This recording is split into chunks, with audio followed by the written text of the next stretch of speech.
All right. Hello, everyone. Welcome to another episode of Stories That Impact, a place where we get ordinary people to share their extraordinary stories. My mission is to impact people, even if it is one person who can listen to the story and get impacted, or if they can impact somebody else, that would be amazing. My today's guest is Aniruddha Pathak, who hails from Nashik and currently residing in Pune. That's the western side of India. A passionate and a certified parenting, happiness, and goal success coach. He helps millennials and students to get their first dream job without having extraordinary skills. With more than a decade of experience in corporate world, he understands the corporates and graduates' pain when it comes to expectation setting. He has worked with both corporate and students to bridge this gap and ensure that both have a wonderful experience when it comes to recruitment and employee satisfaction.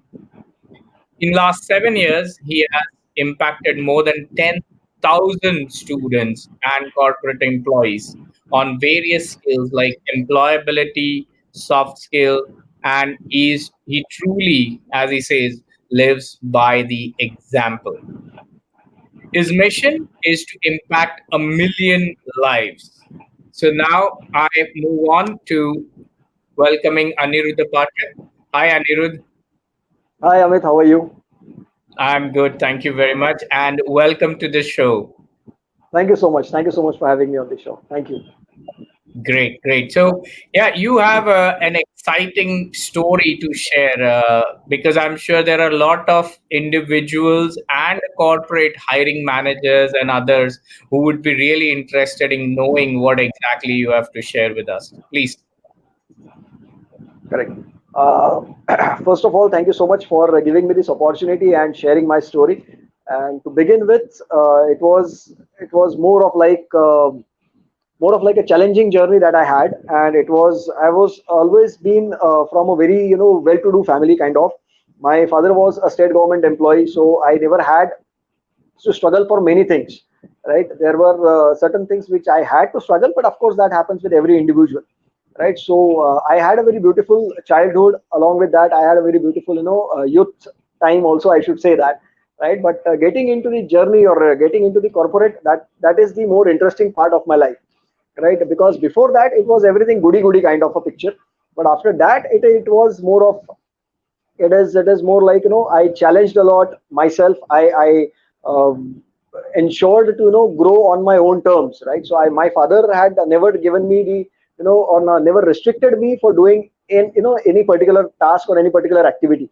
He has always given me that free hand. So that is the reason I thought that I should keep on experimenting, keep on growing on my own. So I started working at the age of 22. And I the first job, I generally share about my first job only because that is something which was more challenging. I was doing my post graduation in communication and journalism when I started working for a newspaper as a sub editor. So my first job was to go into the newspaper office, and the job profile said that I had to design the sub city page as well as the sports page. So identifying photographs, identifying the news, putting them onto the page, how the page will look. The designing of complete page was my responsibility at that time. But initial 6 months of that particular job, I was asked to sit along with a printer. Now I don't know what is the scenario in newspaper offices, but initially it was like there used to be a printer out of which every minute there used to, we used to get news from all across the world. And my job was to identify the news, tear it from the printer page, give it to my senior sub editor, and that was the job I used to do. So that profile I was having, and the profile that my father was having. So many times this happens with freshers that my father is something, and I have done my MBA I am, or engineer I am, or I have done my MS and that kind of, and I am not supposed to do this kind of job. So why I'm sharing that is, your first job is always going to put you into a situation where you will be challenged by many things.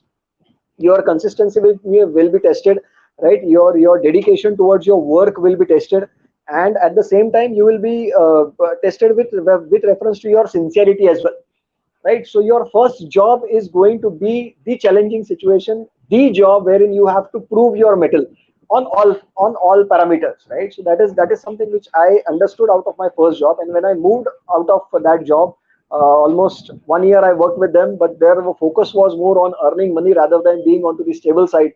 So that is something which I learned out of my own experience as well. Because during my those days, there was nobody to tell me that first 4 years or 5 years I should focus more on gaining knowledge, developing myself as an individual rather than focusing on to money, rather earning money. So I never thought on that part. So I made that mistake. I was looking out for better opportunities, and after struggling for almost 1.5 year, I got to work with Jet Airways. So that is the actual time.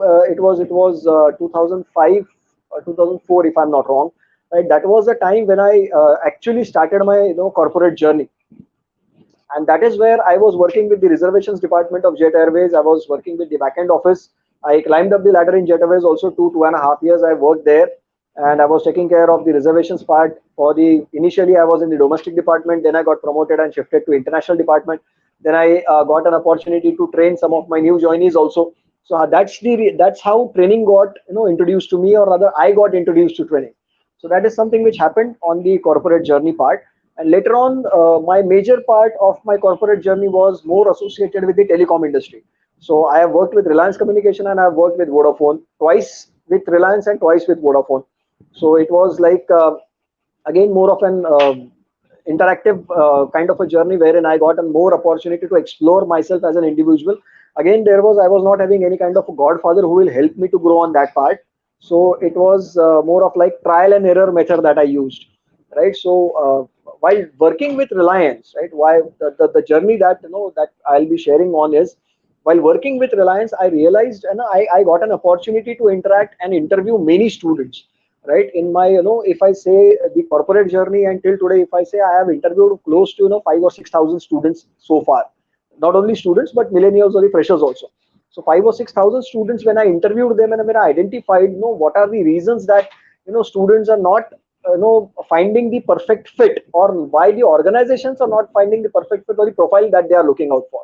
So I identified that there is a huge gap, right, between the expectations of the students from the organizations and the expectations of organizations from the students. So there was a huge gap between them. And generally what happens is, if a student is coming out of his MBA or coming out of his graduation or post graduation, they have a certain kind of a mindset that now I am an MBA, so I'll directly get a profile of a manager, wherein I'll have a team of 30 40 people probably, or 3 or 4 people at least, who will be reporting into me, and they'll be calling me as boss or sir or kind of that, right? So that expectation was very much there in the freshers that I interviewed also. So that is something which was making me very restless, because we were looking out for good fit and we were looking out for good people, but we were not able to identify those kind of people. So that is something which was pulling us back. And I was getting very frustrated. So one fine day, I went back home, and I was sitting just like that, and my dad called me, and he said, why you are sounding so low? So I generally interact with my father a lot, with my parents a lot. So I told them that I have identified that there is a huge gap between the expectations of the organizations and the students, and I don't know, if somebody should do something. The organizations are expecting so much, the students are expecting so much, then there is a gap. People should do something.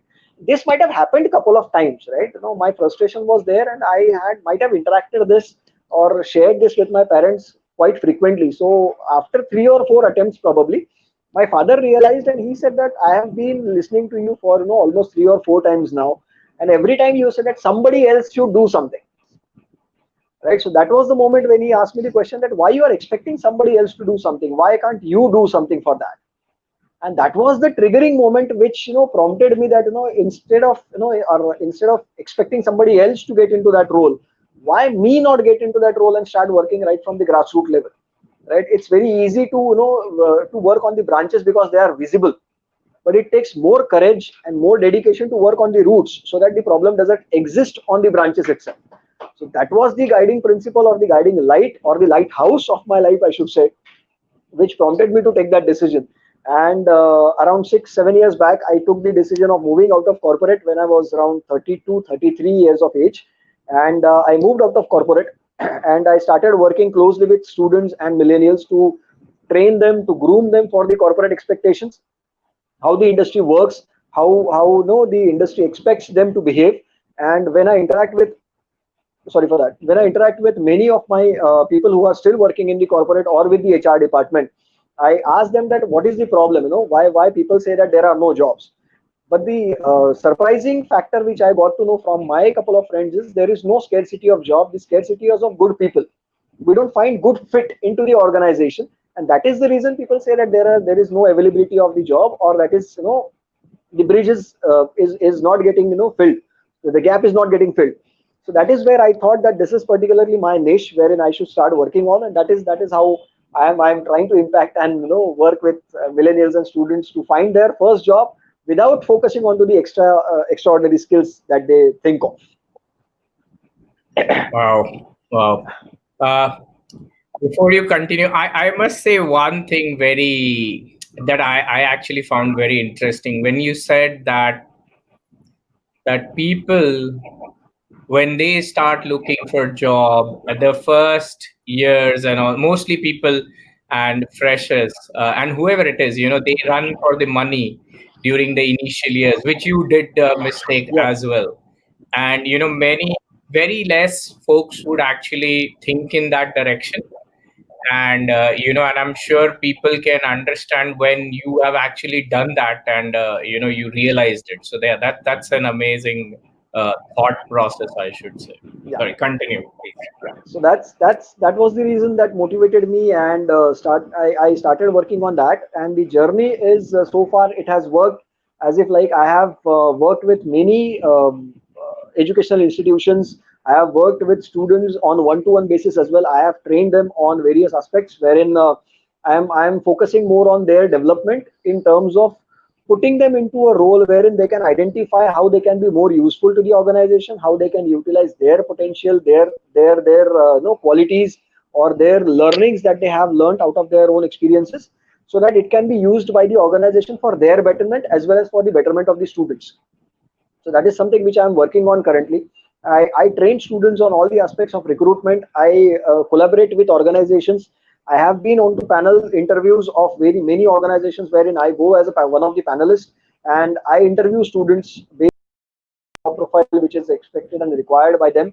And while doing that, I identify what is the organization that is expecting, and how we can put right candidate at the right place, so that because I'm sure you may also agree to this, and many of the people who are watching this live or may go for the recording also, they can definitely agree to this, that organizations, while going for the recruitment process, involve huge amount of money into it, right? Because anything and everything that happens in an organization is all based on money, because it works on that, right? So if they are putting so much of energy and money into recruiting a particular individual, and if they realize that after taking so much of pain, after taking so much of efforts for identifying the right candidate for the job, and if that particular responsibility, or if that particular individual is not able to shoulder that responsibility, then again the organization has to go back and start with zero, right? And that is something which is in terms of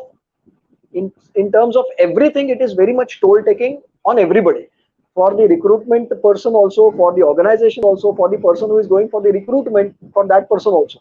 So it's like a complete I should say it works like as in hand operation. So if the candidate is not good, the recruitment person is in soup. If the person is in soup, then definitely the organization is going to get affected. If the organization is going to get affected, then again the complete circle comes down to the person who is coming for the interview and recruitment. So that is the reason, probably I feel that that is the reason organizations have started introducing bond with the fresh candidates. Well, when they are coming into the organization, that you have to sign a bond for at least 1 or 2 years, because I identified this when students were getting into the organization. If they are not comfortable with the job, if they are not getting what the job profile has initially explained them to be of their job profile, students don't stay into the organization for a very long time. Probably they just quit in a week or so. And the attrition rate, if I say, in the language of HR, if I say, the attrition rate of the organization goes up like anything, because if the candidates are coming into the organization not able to provide the correct value addition to the organization, and just because they are feeling like the organization is not giving what they have promised me to give, that is the reason I'm leaving the organization. So that is the, again, one attitudinal gap that I feel that the students or the millennials have today, because they need to bridge this gap. They need to understand that they have to, be there in the organization, because you will, as I said, my first job tested me for everything. My job was as of was of a sub editor. So my responsibility was to design a page, was not to sit with the printer and tear the page. I was literally sitting on the floor at that time, right? If today I share this example with many of my students and mentees, that if today anybody asks you to go into the organization and sit on the floor, nobody will sit on the floor right that particular moment. I was sitting on the floor for 6 months, and I did that very religiously, because I realized that this is the moment when I'll be tested whether I am, worth of getting the bigger responsibility or not. If I am not able to do a trivial job, how am I going to get do a, bigger responsibility or shoulder a bigger responsibility in the organization? Right? So that's the probable way of organizations to identify the candidate as well, right? And nowadays, many organizations have a culture wherein every employee has to prepare tea or a coffee for the complete team, and they have to serve it, right? Just to put them into the role, so that everybody can understand. You have to take that responsibility of every individual. So that is something which is, it's also a responsibility which comes into every individual. They have to do that, and that is something which is very much important, I believe. And if that is the case, if people are, getting into the role of identifying and understanding, right, what the organization is expecting, I think the the gap which is there today, it can easily be bridged, just with the help of changing the attitude of the millennials, as well as at the same time from the organization side. True, true. No, I agree with you on many things because you're absolutely right in a way that there is a lot of money spent from the Yeah, organization perspective, and correct. yeah, a work is a work, and yeah, people need to learn. And just a moment, so two things has happened. One, there was a slight glitch in my system, so I apologize for that if anybody felt It's it. okay. And I just wanted to say hi to our friends who are on Facebook. Hi Prabhu, hi Abhijit Farne, Archana, Ram Babu, and Alok Joshi. So thank you very much, guys, for joining and commenting on Anirudh's comments. I'm sure you would love to see them once the show is over. Sure. So yeah, go ahead, Anirudh. And today the situation is, I am sorry. No, no, go ahead, go ahead. Sorry. Okay, today the current scenario, I'll share, what I am doing currently is, I have prepared, a couple of programs wherein I interact with the millennials as well as I interact with students, and I am preparing them on all the recruitment aspect, right from, preparing or helping them to identify how to introduce themselves into the organization, which will create an impact, because I have seen that happening with me. Because a couple of students which, had shared their self introduction, it was so interesting that there was no vacancy at that particular moment for that particular candidate to fit into that particular role, but just because of the self introduction was so amazing and so interesting, that I felt like, compelled to be in touch with that individual. And when I realized that, okay, now we have a, opening wherein that particular candidate fits in, we gave a call to that individual and asked them to come and, join directly, because we were aware of what that candidate is going to, bring the experience or the knowledge to the table. And that is something which is very interesting. So that is the area which I identified that is very much important in today's time. And that is the reason I'm, preparing, or rather I've prepared some programs wherein I help candidates to prepare their self introduction, prepare for, their resumes. I help them to prepare for their group discussion and interviews.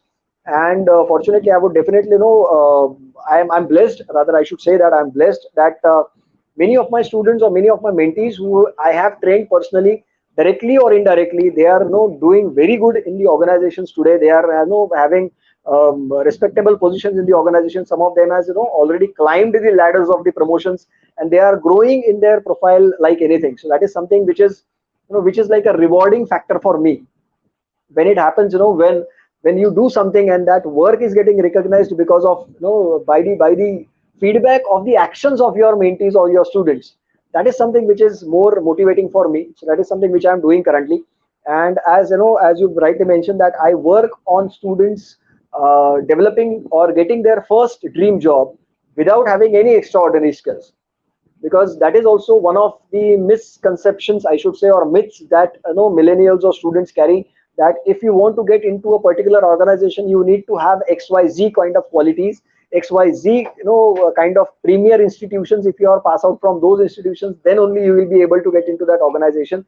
So that is some kind of myth probably they generally carry, because if that is true, then today I should not be the individual who should be interviewed ever, because I was always from a C class city, always from a C or B grade, B grade institutions, never ever achieved 60% and more from any of my examinations. I was absolutely an average candidate all across, ever, always been. Right. So if that is the scenario, if I can make it, that is something which I generally share with my students also. If I can do it, right, then I 100% believe, and I'm 100% sure that any individual can do it. Then any individual can definitely do it. And that is something which is very important. It is certainly. No, I think the key is, like you mentioned, it is one thing I would just mention is that yes, it is very, very nice when you see your students growing and Correct. living what you have taught. And of course, the amazing part is 10,000 people, right? That's a Yeah. lot of people. So Yes. it's amazing. I am not going to repeat what you said because I'm going to let your statements be the cachet in the system. And just a quick Yes. thing, and Santosh has said hi. Alok Joshi just mentioned so much to learn from this amazing personality, and there are many more comments Thank you. as well. So Thank you. it's really, really wonderful. Now, as a way of my show, I would like to ask you one question before Yeah. we finish the session. Is that one advice that you would like to give to all the listeners that we have? Okay. Okay. I would not call it as an advice. I should not say that, because I'm still on the learning mode, so I would not call it as an advice. But I will definitely say that what I've learned out of my own experience and mistakes that I've committed. So I would definitely say that don't restrict yourself for any of the prejudices that generally we have. Don't go by the notion that people share. My friend is saying that is the reason probably this is true. My family is saying probably that is the reason it is true. Don't go by somebody else's thought. Put your own thought into practice. I'm 100% sure that there could be mistakes, right? There could be at situations where where probably you will fail, right? And I'm 100% sure many of us will fail miserably, and that is something which is going to happen. And rather, I should suggest that if you are failing, that is the reason. That is the 100% reason that you are definitely going to grow someday, right? So don't get scared of failing for any of the aspect or any of the tasks that you are doing, or any of the tasks which are coming to you. Don't say no to anything, right? And to conclude that, I'll definitely share one small example. When I was working in the newspaper industry, my interviewer asked me this question, that what you know about newspaper. So my answer was, except reading, I don't know anything about it. Right? How the page is designed and how everything is done, I don't know anything. When I got into Jet Airways, my interviewer asked me, what do you know about aviation? I said, sir, I have seen aircraft taking off and landing. That's the only thing that I know about aviation. When I was into corporate sales, people ask me, what do you know about sales? I said that it's a relation which is built based on the product that you sell or services that you sell. That's the only thing that I know. When I got into telecom also, people ask me that, what do you know about telecom? I said, there is a one phone which is used for making call and receiving call. That's the only thing that I know about telecom. So I was so raw with everything that I have done. But I was 100% sure that even if at all I am raw today, I am very much confident that I'll develop myself in a way that today I might not be knowing anything, but tomorrow definitely I'll have something to share, basis on which at least one person will get benefited of it. So that is the attitude that I have kept with me. I have learned this attitude by committing mistakes, right? And I've committed 100 mistakes in my life, and I'm 100% sure that there is a movie called The Pursuit of Happiness, starred by Will Smith, and in that there is an interview scene which says that the interviewer asked him, right, you have been always in a jacket and all, right? So the interview is stopped by Will Smith, and he said that if you ask me a question, if I don't know the answer, I'm so genuine that I'll tell you that I don't know the answer, but I'll ensure and I'll fix that. I know how to find the answer.